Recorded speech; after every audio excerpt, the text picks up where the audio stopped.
जिले में लगातार बढ़ रहे प्रदूषण और जगह जगह पर गंदगी के ढेर को लेकर कांग्रेस पार्टी ने इस मुद्दे पर जनता के बीच उतरने का मूड बना लिया है, जिसको लेकर आज दूसरी बार फिर प्रेस वार्ता का आयोजन किया गया। वहीं शनिवार को पूर्व मंत्री और कांग्रेसी नेता करण सिंह दलाल ने पत्रकार वार्ता में कहा कि 30 नवंबर को पार्टी बल्लभगढ़ के नगर निगम कार्यालय के सामने धरना प्रदर्शन करेगी और विरोध शुरुआत करेगी। पार्टी एक बार फिर विधानसभा में जाकर विरोध प्रदर्शन भी करेगी। वहीं आपको बता दें कि ओल्ड फरीदाबाद के तेल मिल स्थित अग्रवाल धर्मशाला में आयोजित कार्यक्रम में करण सिंह दलाल ने भाजपा के मंत्रियों और विधायकों पर आरोप लगाते हुए लगातार हावी होते नजर आए। कूड़े का प्रबंधन करने वाली इको ग्रीन कंपनी पर निरंकुश करने वाले मौजूदा सरकार के ही हाथ में है, लेकिन वो आज तक इको ग्रीन कंपनी पर कोई कार्रवाई नहीं की।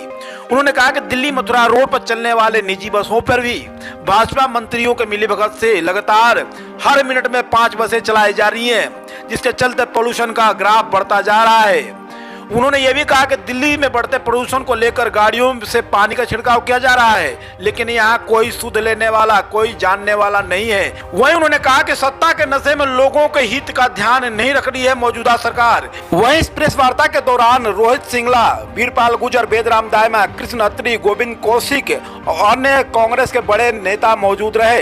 आइए सुनवाते हैं क्या कुछ कह रहे हैं। के सांसद जी, फरीदाबाद के भाजपा के मंत्री, फरीदाबाद के तमाम विधायक इन नाजायज बसों को चलाने में उनकी हिस्सेदारी है। सभी तो इससे सभी की, इससे ज़्यादा स्पष्ट बात कोई नहीं हो सकती। और आप बस सड़क के ऊपर खड़े देख लें, रोडवेज की बस एक निकलेगी, इनकी 5 बस निकलती हैं 10 मिनट में, और उनसे निकलने वाला प्रदूषण ही हमारा जानलेवा साबित हो रहा है।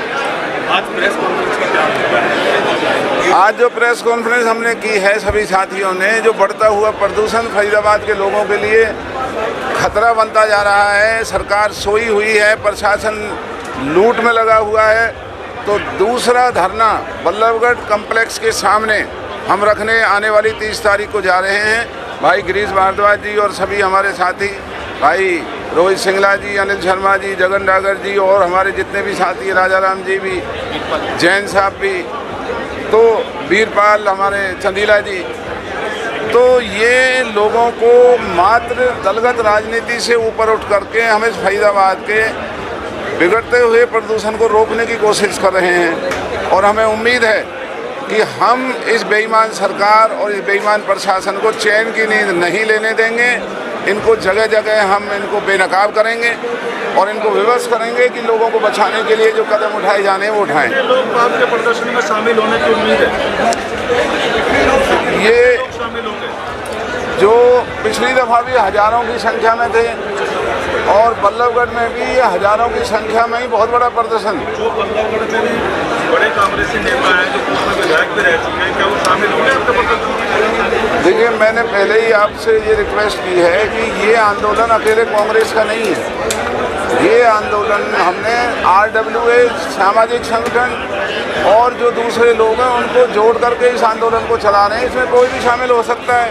केवल कांग्रेस का नहीं है, करण दलाल का प्रदर्शन है? नहीं, ये पूरे जिला फरीदाबाद की 36 बिरादरी का प्रदर्शन है। इसमें सामाजिक संगठन है, इसमें वकील भी आते हैं, RWA आती हैं। तो पहले लोगों के पास जाया जाएगा RWA और बाकियों को शामिल करने? हाँ जी, उनसे हमारा संपर्क चला हुआ है पहले ही, और संपर्क हमारा जो है, हम आने वाले दिनों में आपको पूरा डेटा देंगे कि कौन से नाजायज कारखाने चल रहे हैं। बसों का जो हमने बताया, हम उनके नंबर देंगे आपको, कितनी बसें चलती हैं, और जो यहाँ सड़कें टूटी हुई हैं उनका ब्यौरा देंगे कि वो पैसा गया कहाँ। कॉरपोरेशन कहता है कि हमने सड़क बना दी।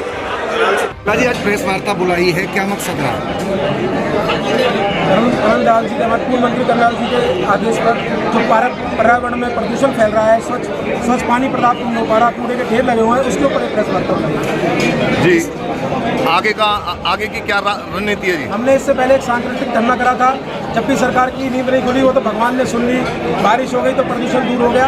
हम आगामी 30 तारीख को बल्लभगढ़ में एक धरना का प्रदर्शन करने जा रहे हैं, प्रदूषण के ऊपर ही, स्वच्छ पानी के लिए और कूड़े के ढेर जो पूरे फरीदाबाद शहर में लगे थे उसके लिए। सिंगला साहब, 9.5 साल में अब तक सरकार को ये नहीं, कूड़े के ढेर नहीं दिखाई दिए, पॉल्यूशन नहीं दिखाई दिया, कुछ क्या 6 महीने में दिख जाएगा? सरकार ने एक ऐसी कंपनी को ठेका दे दिया गया जो सिर्फ पैसे कमाने का काम किया, उसने कूड़ा ना उठाने का काम किया। आप देखें फरीदाबाद शहर के अंदर जगह जगह जो एक सुंदर शहर है उसके अंदर जगह जगह कूड़े के ढेर लगे हुए हैं जिन्हें कोई भी उठाने का काम करा नहीं है।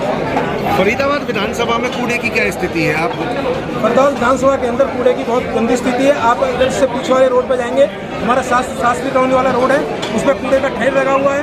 आप तालाब पार्क जाए वो गंदा हो पड़ा है, फरीद पार्क में कूड़े के ढेर लगे हुए हैं। आप फरीदाबाद में जगह जगह देखेंगे तो कूड़े के ढेर लगे हुए हैं। डॉक्टर साहब पहुंचे आज प्रेस कॉन्फ्रेंस में, पॉल्यूशन को लेकर जो एजेंडा क्या है आगे का? हमारा जो पॉल्यूशन एजेंडा है वो दलाल साहब पहले ही कह चुके हैं कि भाई हम हर राजनीतिक से ऊपर उठकर सामाजिक संगठनों को साथ लेकर इसको घर घर तक पहुंचाएंगे और इसको शहर की प्रमुख आवाज़ बनाएंगे, क्योंकि लाखों लोगों का जीवन आज आप देख रहे हो वो हमारे इस पॉल्यूशन पर, इस सांस पर और पानी पर ही निर्भर है। तो इसे हम एक सामाजिक लोगों से जुड़ के और इसे बहुत बड़ा हम शहर के लिए मुद्दा बनाएंगे। डॉक्टर साहब 30 तारीख को जो आंदोलन है क्या है, मतलब क्या होने जा रहा है? 30 तारीख को आंदोलन जो बल्लभगढ़ में होने के लिए जा रहा है वो सब हम सामाजिक संस्थाओं को, हर लोग को इकट्ठा करके इस बहरी गूंगी लूली सरकार को जगाने का काम करेंगे और जो नरक निगम है, जो ये भ्रष्ट लोग हैं, इनको जगाने का काम करेंगे। कि अब ये बिल्कुल नहीं चलेगा कि हम लोग मरते रहें, हमारे लोग मरते रहें, शहर की जनसंख्या जो लोग हैं वो मरते रहें और ये मौज और भ्रष्टाचारी करते रहें, ये नोट कमाते रहें। तो इनको जो 30 तारीख को जो हमारा धरना है वो इनके नाक कान खोलने का हम काम कर रहे हैं। आगे क्या रणनीति रहेगी? आगे हमारी यही रणनीति रहेगी कि हम हर एक वार्ड में अपनी संस्था बनाएंगे। हम हर वार्ड में 21-21 आदमियों की टीम बनाएंगे और फिर वो घर घर जाके इसको आंदोलन बनाएंगे। हर लोग को हम इस आंदोलन से जोड़ने का काम करेंगे।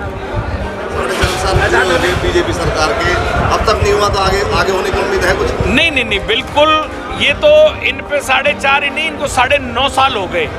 इन्होंने सिर्फ भ्रष्टाचारी के झूठे वादे के और इन्होंने कोई काम नहीं किया। तो हम आपके लोगों से अपील करेंगे, अच्छी बात है कि ये लोग, हमें भी अपने धर्म पे गर्व है, लेकिन अब वक्त आ गया है, हम सब हिंदू हैं, हिंदू का हमें गर्व है, मुसलमान भाइयों को मुसलमानों पर गर्व है, लेकिन अब हमें जो वोट डालनी है वो हमें किसान बन के वोट डालनी है, मजदूर बन के वोट डालनी है, व्यापारी बन के वोट डालनी है। जब हम अपनी समस्याओं को लेके वोट डालेंगे निश्चित तौर पर ये हमारी सुनेंगे। अदरवाइज हम हिंदू के नाम पर वोट डालेंगे तो ये 9.5 साल में जो ये लड़ाने का और आपस में गुथाने का, भाईचारों का जो ये काम कर रहे हैं, क्योंकि इनको तो पता है भाई हिंदू के नाम पर हमें वोट मिल रही है, तो ये अच्छी तरीक़ा से हम भाईचारे को खराब कर रही है। लेकिन नहीं, राजनीति एक अलग चीज़ है। हम हिंदू, हमें गर्व है और हर इंसान को गर्व अपने धर्म पे होना चाहिए।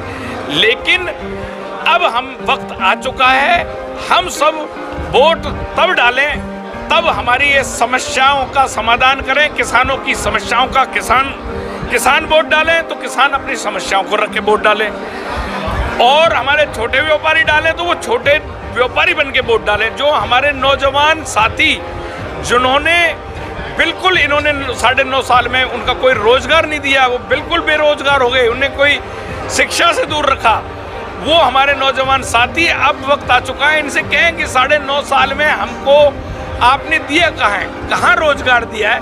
तो अब हम उस जागृति को भी लाएंगे कि भाई जागृत होके ही वोट डालें, इन झूठे वादों में इनके बहकाए हुए लोग ना हैं। तो ये भी हमारा मंच गैर राजनीतिक मंच होगा, हम लोगों तक जाएंगे, ये भी हमारा अगला आंदोलन यही होगा।